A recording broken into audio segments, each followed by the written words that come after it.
What's up, guys? It is Terror, and today I have a commentary for you guys. It's Call of Duty 4 on Ambush, and we are playing headquarters. I'm going to be using the MP5K with Red Dot, the Gold Desert Eagle, I believe, a frag, and a stun grenade. I decided to go back to Reflex because Black Ops has been getting pretty boring lately. So I have a bunch of gameplays from Reflex that I'll be uploading for you guys soon. But today I wanted to talk about probably the best day ever of Black Ops, at least from a Wii standpoint for me today.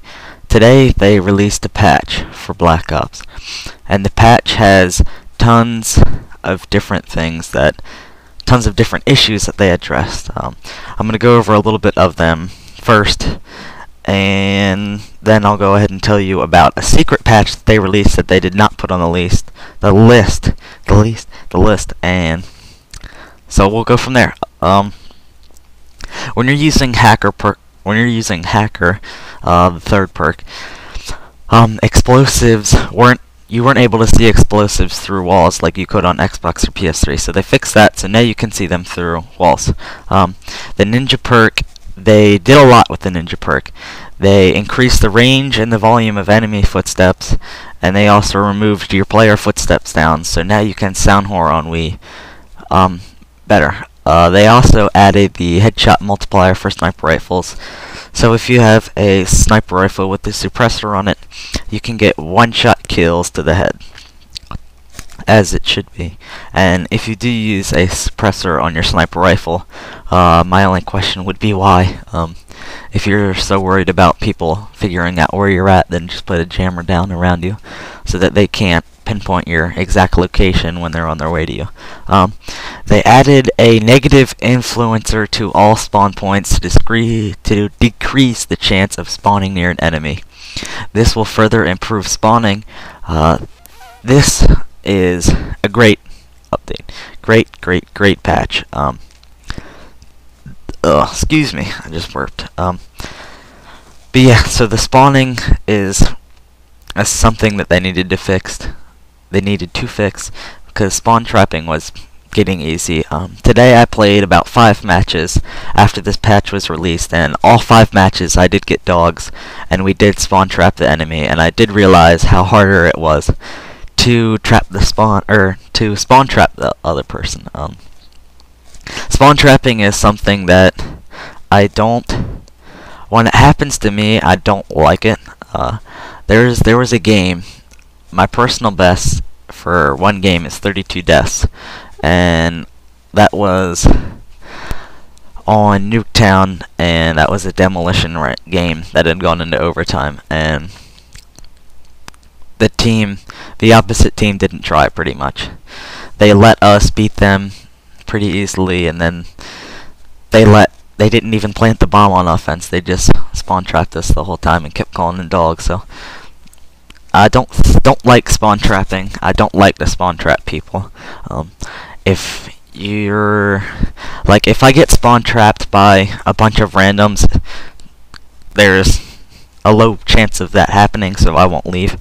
But if it's 5 clan mates together and they're spawn trapping you when they should be playing the objective and planting the bomb, then yeah, I will leave, because that's just not what the game was made for. It's made to win, not to get kills. So that's something that I think the spawning is better. The previous map spamming, you used to be able to vote for maps and keep voting for them after every map. So say you and your friends were in a lobby, you could just keep picking Nuketown after Nuketown after Nuketown after Nuketown, and that's usually how it happens. You'll play 5 or 6 games in Nuketown, and then you guys will just get sick of it, and you'll end up voting for another map. So that usually is what happens.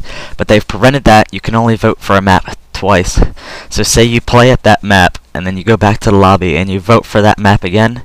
After you play that map, then it's disabled the voting, so you cannot vote for that map again.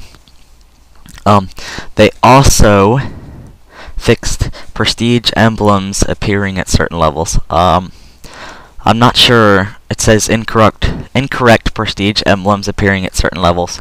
I'm not sure if it was like a glitch where if you got certain level, like maybe your prestige would change. I know that it does that when you don't have a prestige, but I'm guessing maybe it was glitching for some people. Sending out text messages. Oh, I had this problem. I have about 80 people on my ally list, and whenever I post, I remember the first time I posted a video for Black Ops, I went and said, send a text message out to everybody that said, check out my new video. And as soon as I hit send, my Wii froze. So when you send text messages to massive amounts of people, your game will freeze. There's just no doubt about it. But apparently they fixed that. In Demolition, it says getting a loss registered despite earning a win. I never had this happen to me, and I play Demolition a lot. I love Demolition. It's a great objective game. But apparently people were getting losses even though they were winning. I'm not sure if that's ever happened to me. I haven't cared about my win-loss ratio until recently. I'm currently on a 16 win streak, and I'm gonna go for high 50s, hopefully, try and get the 50 win streak. I want my win-loss ratio over 1.0, because that's where it should be. Some players experiencing crashes when viewing leaderboards with a high number of allies.